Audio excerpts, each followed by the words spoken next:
تو طنز نہ کرو. طنز سے معاملہ کیا ہوتا ہے؟ طنز تو جب لڑائی کرنی ہے پھر طنز ہے. وہ بھی ایک موقع آتا ہے کہ جب پھر تانے طبیعت سے دیا کرو. جب پھڈا ہی کرنا ہے, اب توڑنا ہی ہے, تو پھر چلے گا نا طنز. تو حتی الامکان, اسی وجہ سے میں اس کا بالکل قائل نہیں ہوں جوائنٹ فیملی کا اس زمانے میں, کیونکہ پتہ ہی نہیں چل رہا ہوتا. جو مظلوم ہوتی ہے وہ ظالم بنی ہوئی ہوتی ہے, جو ظالم ہوتی ہے وہ مظلوم بنی ہوئی ہے, تو پتہ ہی نہیں چل رہا ہوتا. بھائی تمیز سے الگ رکھو, اماں کو ملاؤ, جیسے ہی لڑنے لگو بولو اماں آپ کا گھر وہ ہے, آپ کا گھر وہ ہے. پھر بھی جوائنٹ فیملی اللہ کی نعمت ہے, بشرطے کہ تمیز سے رہیں. کہ جب بھی ہمارے گھر میں بہو آتی ہے نا, تو میں اپنی بیگم کو سمجھا دیتا ہوں, اس پہ طنزیہ لہجہ کبھی بھی نہیں, چاہے کتنی غلط ہو, طنز نہیں کرنا ہے. اب بہویں بھی آج کل مارکیٹ میں ایسے آ رہی ہیں جن کو روٹی پکانا کھانا بہت طبیعت سے آتا ہے, ان کو پکانا بالکل بھی بولو نہیں ہے. کھلا دو آپ کھا جائیں گی, حالانکہ ڈائٹنگ پہ ہوتی ہیں پھر بھی کھا جائیں گی, ٹھیک ہے نا. پکانے کا ان کو پتہ ہی نہیں ہوتا. اب جب سسرال میں گئی تو چلو تم بھی کبھی پکا دو, خود بھی پکا دو, ہمیشہ تو ہوٹل سے نہیں آئے گا, تو پکی نہیں رہی. ایکچولی پھر اس پہ شو بھی, ایکچولی اصل میں ہم لوگ تو پیزا اور برگر اور ایکچولی بس مجھے روٹی تو بنتی ہی نہیں ہے, مجھے تو اردو آتی ہی نہیں ہے. تو یہ کوئی کمال کی بات تو نہیں ہے نا. اردو میں اردو میں کیا کہتے ہیں اس کو, تو یہ کوئی خوشی کی بات تو نہیں. اگر اردو نہ آنا یہ کوئی خوشی کی, یہ فخر ہے بھائی اردو نہیں آتی, ہم اتنے نیک ہیں, ٹھیک ہے نا, ہمیں اردو آتی نہیں ہے. تو کیا ہے, انہوں نے کہا کہ روٹی پکانی نہیں آتی. وہ نہیں آتی نا آج کل لڑکیوں کو, چائے بنانی نہیں آ رہی, وہ یوں. تو کہتے ہیں میں نے اپنی بیگم سے بولا ہوا ہے کہ کسی کو یہ نہیں کہنا ہے کہ تمہیں روٹی پکانا نہیں آتی. یہ کیا پکا دیا, ساسیں کہہ رہی یہ اس کو روٹی بولتے ہیں. پھر پتہ ہے کیا ہے, تیری ماں نے, تمہاری ماں باپ نے تمہیں اتنا بھی نہیں سکھایا, تمہارے والدین نے تمہیں اتنا بھی نہیں سکھایا. یہ بہت نیک ساس جو ہے نا بڑے آرام سے کہے گی تمہارے والدین نے اتنا بھی نہیں سکھایا, اور زیادہ نیک ہوگی تو کہے گی کم از کم تمہارے والدین کو یہ تو سکھا دینا چاہیے تھا. یہ بہت نیک عورت کی بات کر رہا ہوں جو بغیر حساب کتاب کی جنت میں جائے گی, اس کی بات کر رہا ہوں.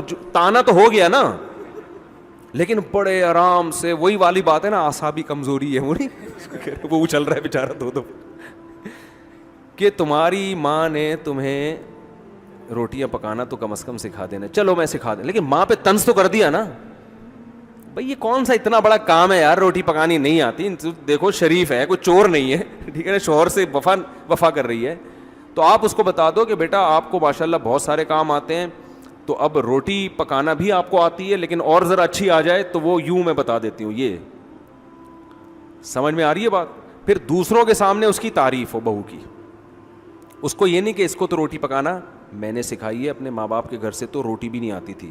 وہ ایک روٹی خدا کی قسم بہو کے دل میں ایسی نفرت پیدا کرے گی. وہ عورت سمجھدار ہوتی ہے کہ تمہارا مقصد مجھے نیچے دکھانا ہے, میری اصلاح کرنا بولو نہیں. پھر وہ ساس بھی طنز, وہ بہو بھی طنز, پھر بہو بھی طنز مارنا شروع کر دیتی ہے. تو اب جب دونوں کے طنز چل رہے ہوتے ہیں نا, تو یہ جو مکھنچو ہے نا اس کو پتہ ہی نہیں ہوتا کہ غلطی ہے کس کی. وہ کہہ رہا ہے یار وہ بھی صحیح کہہ رہی ہے میری ماں کہ اس کو تو روٹی پکانا نہیں آتی, واقعی نہیں آتی, تو جب نہیں آتی ہے تو اس کو بولنا چاہیے تھا کہ نہیں آتی. یہ کیوں کہہ رہی ہے مجھے آتی ہے, آپ کون, وہ پتہ ہے جواب میں کیا کہتی ہے, آپ کون ہوتی ہو مجھے سکھانے والی. وہ طنز اس لیے کر رہی ہے کہ آپ نے کیا کیا, اس پہ طنز کیا ہے. جب طنز کیا تو وہ پھر تمیز سے نہیں کہے گی آپ میری والدہ محترمہ ہیں, تو آپ نے بالکل صحیح کہا کہ میرے ماں باپ نے تو مجھے روٹی پکانا بھی نہیں سکھائی. بات صحیح کی آپ نے, اور اس کا حل یہ ہے کہ اب آپ پکانا سکھا دیں مجھے. ایسا نہیں ہوتا بھائی مارکیٹ میں, اس کا پتہ ہے میرے آگ لگا دی, میرے ماں باپ کو برا کہہ دیا اور مجھ پہ بھی طنز کہہ دیا, تو وہ جواب میں پھر وہی کہے گی آپ سکھا دو نا, آپ کو تو آتا ہے نا, آپ کے تو چونکہ ماں باپ بہت نیک تھے نا اصل میں, ہم تو جاہل اجٹ ہیں, ہمیں تو صرف کھانا آتا ہے. وہ جواب میں یہ ساس پھر جواب میں کہے گی تمہیں کیا تمہارے والدین نے بڑوں سے بات کرنے کی تمیز بھی نہیں سکھائی, یعنی نہ روٹی پکانا سکھائی, چلو روٹی نہیں سکھائی, تمیز تو سکھا دیتی نا, لگتا ہے تمیز بھی نہیں سکھائی. اب وہ دوسرا طنز ہو گیا, تو اب اس سے تو آگ. اب یہ مکھنچو جب شام کو میرا بیان سن کے جس نے شادی کی تھی, جب یہ گھر پہنچے گا تو اس کو سمجھ میں آئے گا ان میں صحیح کون ہے غلط. طنز اس نے بھی کیا ہے, طنز اس نے بھی کیا, پہل کس نے کی یہ پتہ ہی نہیں چلے گا.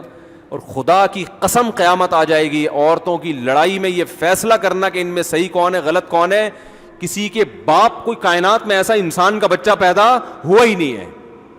اس کا حل جب میرے پاس آتے ہیں میں کہتا ہوں الگ کرو ان دونوں کو, بہو کو الگ رکھو, ساس کو الگ رکھو. کہہ رہے نہیں میں چاہ رہا ہوں کہ جو غلطی ہے اس کو میں نے کہا یہ تیرا باپ فیصلہ کرے گا کہ غلطی کس کی ہے؟ یہ فیصلہ کون کرے گا؟ دونوں ایسے ہی بولیں گے, ایک تو بات کاٹیں گی, ادھر لے جا کے سنو گے اس کی, ادھر لے جا کے سنو گے, نہیں ہو سکتا فیصلہ بھائی. وہ رائی کا پہاڑ بناتی ہیں خواتین, اتنی سی بات کو بڑھا چڑھا کر.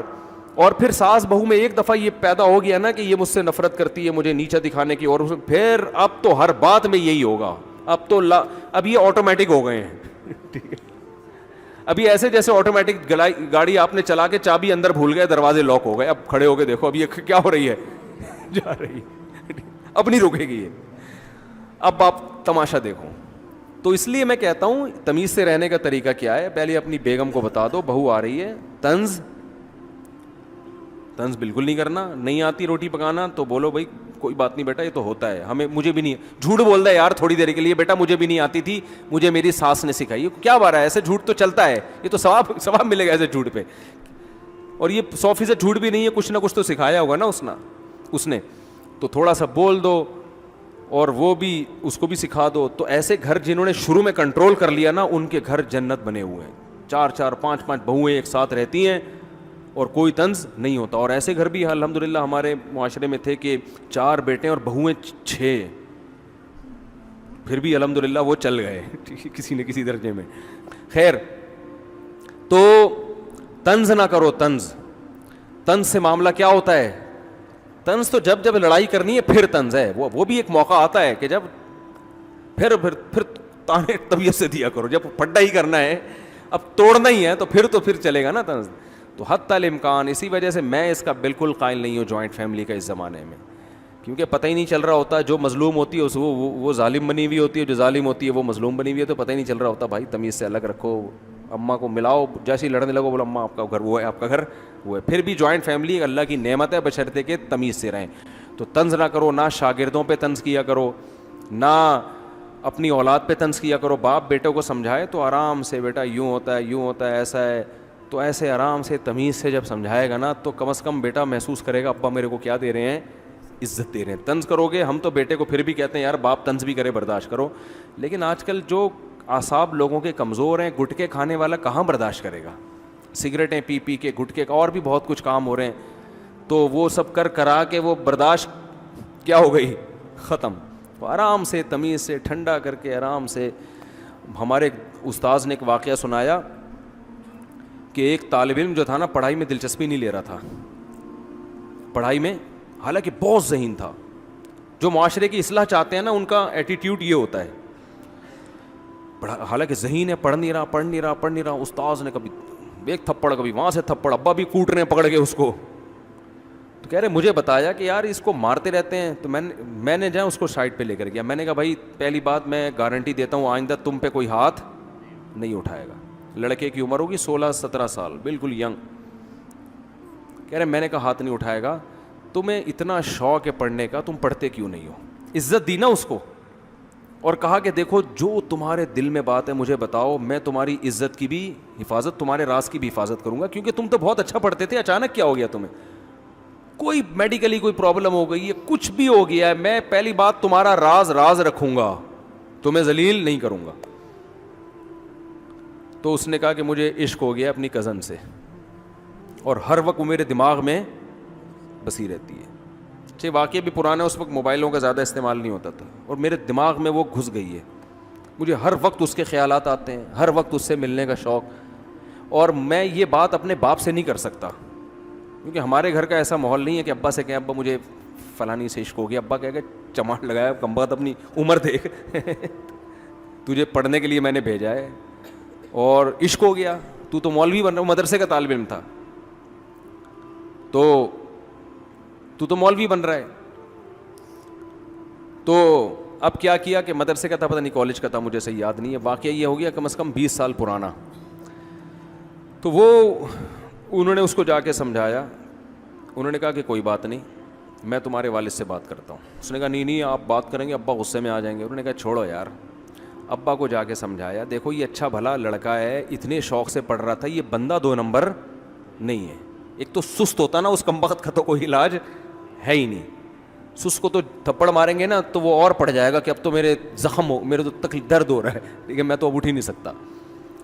تو اب یہ کہ غلط ہو گیا لیکن عشق ہو گیا ہے، تو آپ اپنے خرچے پہ اس کی شادی کرا دیں وہاں پہ، اگرچہ یہ جاب نہیں کر رہا لیکن آپ کا بچہ دوبارہ سے پڑھائی میں دلچسپی لے گا، کوئی بڑا ڈاکٹر بن جائے گا، بڑا انجینئر بن جائے گا، کیونکہ سب استاذ اس کی گواہی دے رہے ہیں کہ یہ پڑھنے میں بہت ایکسٹرا آرڈینری ذہین ہے، یہ محنتی بھی اور ذہین بھی۔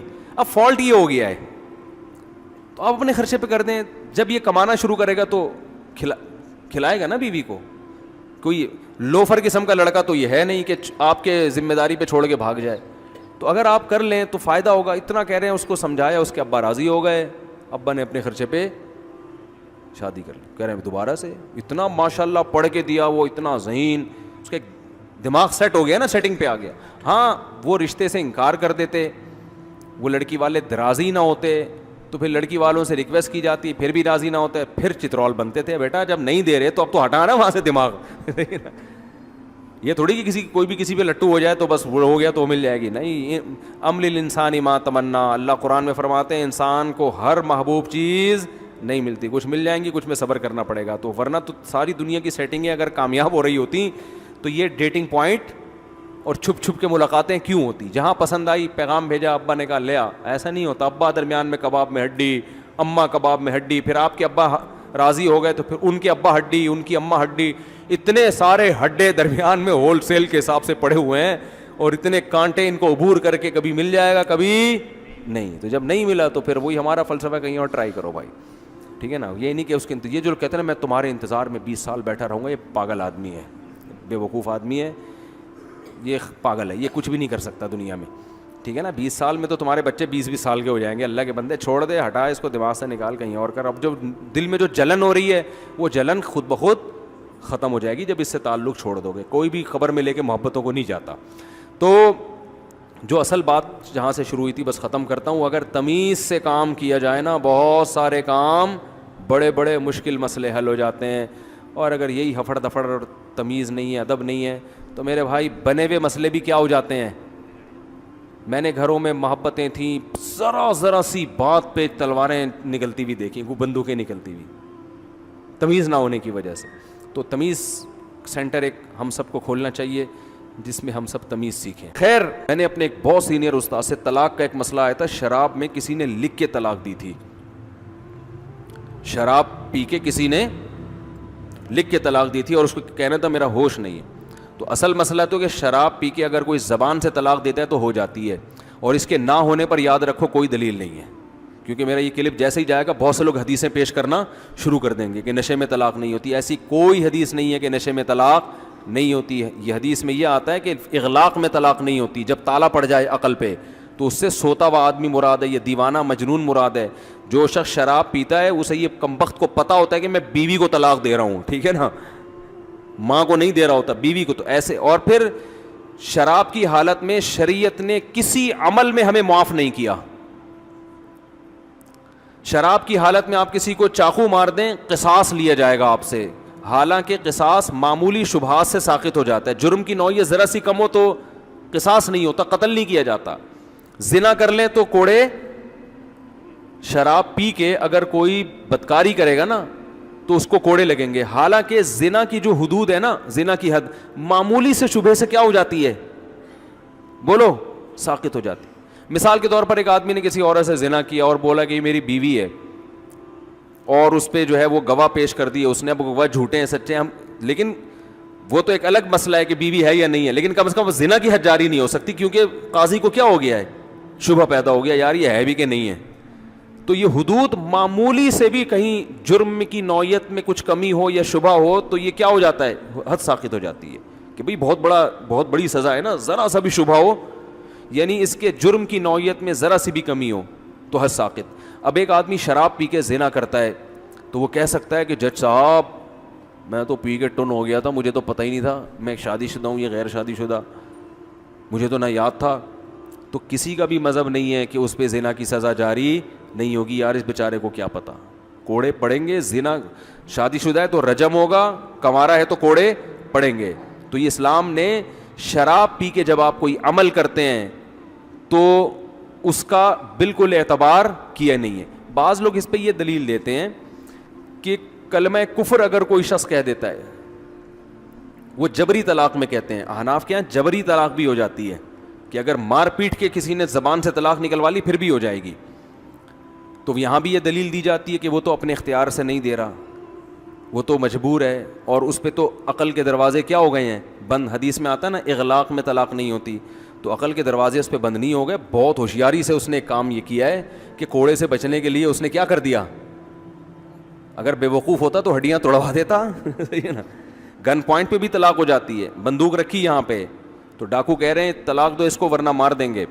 تو آپ کی عقل بند نہیں ہوئی ہے, آپ کو پتہ ہے کہ بھائی بیوی ایک طرف اور ایک طرف زندگی, تو عقل کا تقاضا یہ ہے کہ بیوی تو دوسری مل جائے گی, ٹھیک ہے نا, لیکن جان گئی تو یہ بھی کسی کام کی نہیں رہے گی, بیوہ ہو جائے گی. تو بہت ہوشیاری کے ساتھ آپ کہتے ہو بھائی مجبوری ہے کہ ابھی جان بچاؤ, بیگم کو فارغ کرو. تو زبان سے اگر جبری طلاق دے دی تو ہو جاتی ہے. اس کے نہ ہونے پر قرآن و سنت میں کوئی دلیل نہیں ہے, کوئی دلیل نہیں ہے. ہاں آپ یہ کہہ سکتے ہیں عورت کا قصور کیا ہے بیچاری کا, اس کو کیوں سزا دی جا رہی ہے. تو طلاق میں یہ نہیں دیکھا جاتا کہ قصور ہے یا نہیں ہے. ایک آدمی بیٹھے بیٹھے بیوی کو طلاق دے دے تو نقصان ہو گیا نا عورت کا, لیکن اس کا کوئی قصور ہے, کوئی قصور نہیں ہے اس کا, لیکن پھر بھی ہو گئی, ویسے ہی کو دے دے. تو یہ تو دنیا میں ظلم ہوتا ہے نا, تو اس کی سزا پھر دنیا میں بھی ملتی ہے اور آخرت میں بھی. اگر کسی نے بندوق کی نوک سے آپ سے طلاق دلوائی ہے تو غلط کیا ہے, اس کو کوڑے بھی لگیں گے, اس کو سزا بھی ملے گی. اور اگر ایک آدمی کا یہ فیشن بن چکا ہے تو اس کو قتل بھی کیا جا سکتا ہے, جج اس کو قتل کر دے گا, بھی تو گھر اجاڑ رہا ہے, اور بھی اس سے جرمانہ لیا جائے, جو مہر وغیرہ اس سے لیا جائے گا. تو اور اس میں بچنے کا ایک ہیلا بھی ہے کہ اگر کوئی بندوق سے طلاق دلوانا چاہے نا تو ایک تدبیر بھی ہے, تو وہ میں نہیں بتاتا, پھر لوگ اس کا ناجائز فائدہ بھی اٹھاتے ہیں. کیونکہ بعض دفعہ عورت پہ ظلم بہت ہو رہا ہوتا ہے تو اس میں پھر جبری طلاق کے علاوہ کوئی راستہ ہوتا نہیں ہے. اتنا ظلم ہو رہا ہوتا ہے, عدالتیں شریعت کے مطابق خلا دے نہیں رہی ہیں, اور وہ کم بخت طلاق بھی نہیں دے رہا, وہ مار رہا ہے, سگریٹ سے جلا رہا ہے. تو ایسے موقع پہ یہی آپشن رہ جاتا ہے کہ اس کم بخت کو مار پیٹ کے نا اس کے منہ سے طلاق نکلواؤ. ایسے واقعات ہوئے ہیں تو پولیس کو بلاؤ, اس کو چترول لگائے گی, اس کے اچھے بھی دیں گے. سمجھ رہے ہو, کیونکہ عدالتوں تو نہیں خیال کرتی. تو بعض لوگ اس پہ یہ کہتے ہیں کہ جبرن جب کلمہ کفر کہنا معاف ہے, جب آپ نے گن پوائنٹ پہ کسی نے کلمہ کفر زبان سے نکال لیا تو کفر جب اتنا بڑا جرم ہے وہ معاف ہے, تو طلاق معاف کیوں نہیں ہے؟ سمجھ رہے کہ نہیں سمجھ رہے بھائی؟ قرآن کہتا ہے کسی نے تمہیں قتل کی دھمکی دی اور کہا کہ کافر ہو جاؤ, اور تم نے زبان سے کلمہ کفر کہہ دیا, زبان سے کیا کہہ دیا؟ کلمہ کفر, جان بچانے کے لیے. تو قرآن کہہ رہے اللہ معاف کر دے گا, تم کافر نہیں ہوگے بشرطے کہ دل میں مومن ہو, کیونکہ یہ مجبوری میں کہہ رہے ہو, خوشی سے تھوڑی دے رہے ہو. سمجھتے ہو کہ نہیں سمجھتے ہو؟ تو لوگ کہتے ہیں جب کلمہ کفر اتنا بڑا جرم ہے جو گن پوائنٹ پہ جب وہ اللہ نے معاف کر دیا تو طلاق تو اس سے کم درجے کی چیز ہے. تو یہ خوب سمجھ لیں کہ ایمان کا تعلق دل سے ہے, زبان دل کی عکاس ہوتی ہے. اس لیے عام حالات میں شریعت نے زبان کو دل کا ترجمان بنایا ہے کہ جو زبان سے کہے گا وہی, اور عام حالات میں اسلام نے رکن بنایا ہے کہ اقرار باللسان, جب تک اقرار باللسان نہیں ہوگا محض دل سے ایمان کافی نہیں ہے. لیکن حقیقی مدار زبان پہ نہیں ہے, کیونکہ منافق زبان سے اقرار کرتے تھے پھر بھی کیا تھے؟ کافر, کیونکہ دل سے کیا تھے؟ منکر. لہذا قرآن نے کہا جب کوئی جبری طلاق تم سے دلوا رہا ہے تو تم دل سے راضی نہیں ہو, مجبوری میں زبان سے کہہ رہے ہو, تو ہم تمہارا یہ عذر مان لیتے ہیں, چلو ٹھیک ہے. کیونکہ ایمان کا تعلق کس سے ہے؟ دل سے, جبکہ طلاق کا تعلق دل سے نہیں ہے, کس سے ہے؟ زبان سے ہے. آپ دل میں خوش نہیں ہو پھر بھی دے رہے ہو طلاق. کتنے لوگ 3 طلاقیں دے کہتے ہیں یار میں دل سے تو بالکل بھی راضی نہیں تھا. اسلام نے طلاق کے احکام کا مدار دل پہ بالکل بھی نہیں رکھا ہے. صحیح ہے نا؟ کس پہ رکھا ہے؟ زبان پہ. اس کی عقلی دلیل بھی ہے کہ اس طرح تو پھر بہت سی طلاقیں نہیں ہوں گی. لوگ کہتے ہیں ہم دل سے خوشی نہیں تھے اس طلاق کے دینے پر, بس وہ جذبات میں ہم نے دے دی. اور دوسری بات یہ حدیث سے بھی ثابت ہے کہ طلاق میں دل کا مدار نہیں ہے. تبھی حدیث میں آتا ہے ثلاث جدہن جد وہزلہن جد, 3 چیزیں ایسی ہیں جن میں حقیقت بھی حقیقت اور مذاق بھی حقیقت. تو طلاق اگر مذاق میں بھی دی جائے تو ہو جاتی ہے, حالانکہ مذاق میں طلاق دینے والا دل سے طلاق دینا نہیں چاہتا. وہ کہتا ہے میں تو محض ایک مذاق کر رہا تھا. جیسے مذاق میں آپ کسی کو الو کا پٹھا کہتے ہیں معذرت کے ساتھ, وہ غصے میں آ گیا بھائی مذاق کر رہا ہوں, سیریس کیوں ہو رہے ہو, دل سے میں تمہیں الو کا پٹھا نہیں کہہ رہا, میں چیک کر رہا تھا تمہارے اندر کرنٹ کتنا ہے تمہارے اندر برداشت کتنی ہے, یہ کرنٹ چیک کر رہا تھا, کیونکہ ویسے تو کرنٹ تاروں میں آ نہیں رہا. تو بہت سے کام انسان مذاق میں کہتا ہے, خرید و فروخت مذاق میں نہیں ہوتی.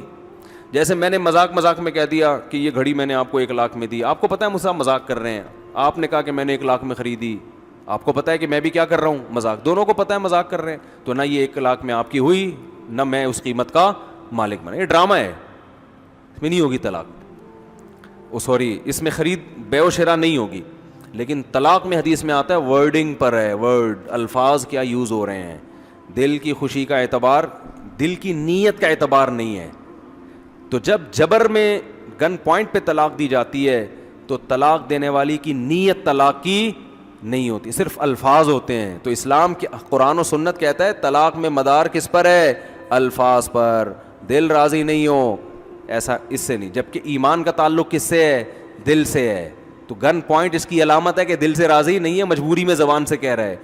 تو جیسے منافق دل سے اسلام کو پسند نہ کرے, زبان سے 100 دفعہ کلمہ پڑھے تو وہ مسلمان نہیں ہوگا.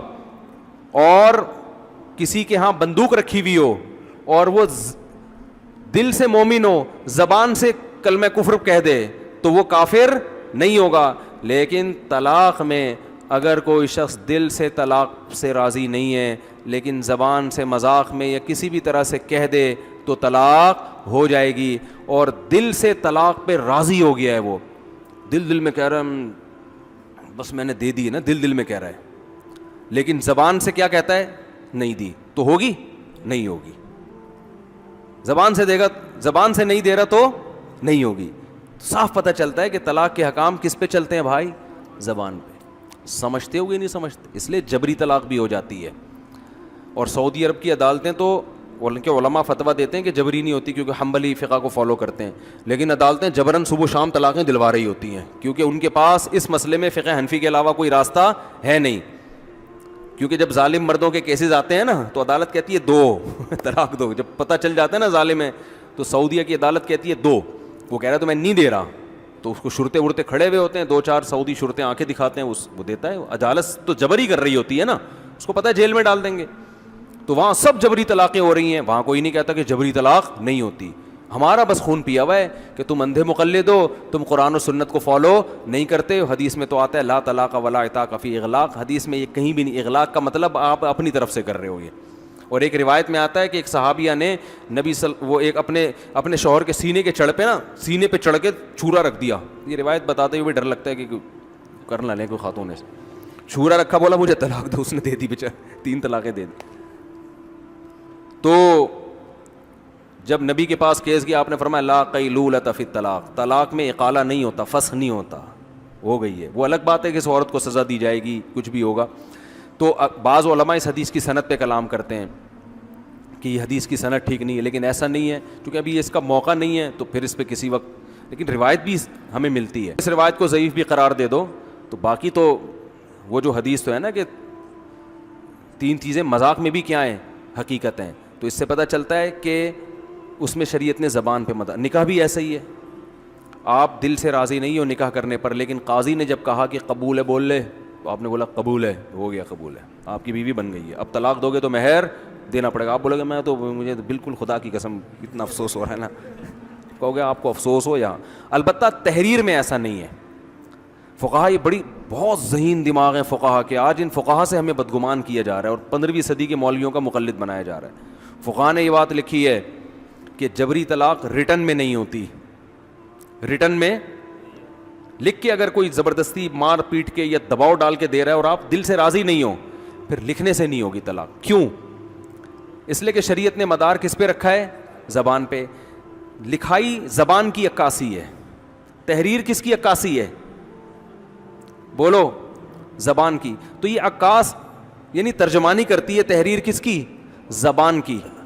تو یہ جب جبرن دلوائی جا رہی ہو نا, لکھوایا جا رہا ہو, تو یہ زبان کی عکاسی نہیں کر رہی ہوتی. وہ کہہ سکتا ہے کہ میں اس پہ راضی نہیں تھا, میں جو لکھ رہا ہوں میں اپنی زبان کو تحریری شکل میں نہیں لکھ رہا, میں اپنے الفاظ کو ریٹن فارم میں نہیں لے کر آ رہا. یہ یعنی میں یہ خوشی سے نہیں کر رہا یہ کام.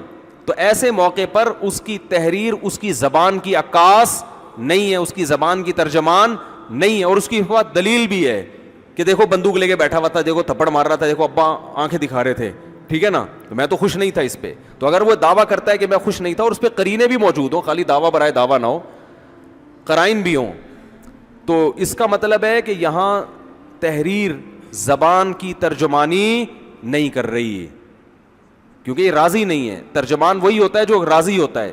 آپ کہہ سکتے ہیں کہ وہاں پھر دل بھی تو, زبان بھی تو دل کی ترجمانی نہیں کر رہا نا, جب بندوق سے طلاق دلوا رہے ہیں تو وہاں زبان دل کی ترجمانی نہیں کر رہی, تو اس کی کوئی ضرورت نہیں ہے. دل کی ترجمانی زبان نہ بھی کرے تو مدار کس پر ہے, زبان پر ہے. جبکہ کتابت ریٹن فارم میں جب ہوگی طلاق تو جب ہوگی جب وہ الفاظ کو تحریر میں لا, وہ لا ہی نہیں رہا تحریر میں, یا وہ لا رہا ہے مگر خوشی سے نہیں لا رہا. تو یہاں زبان جب دل کی عکاسی نہ بھی کرے تو اس سے کوئی فرق نہیں پڑتا, لیکن تحریر کے لیے ضروری ہے, کیونکہ تحریر اصل نہیں ہے کلام میں, وہ ایک ضرورت ہے. بعض دفعہ لوگ بات کہنے کے بجائے لکھنے کو ترجیح دیتے ہیں, تو ایک ضرورت کے لیے شریعت نے اس کو رکھا ہوا ہے کہ بھائی چلو بولنا نہیں چاہتے, منہ سے پھوٹنے میں تمہیں تکلیف ہو رہی ہے, لکھ کے دینا چاہتے ہو کسی بھی وجہ سے.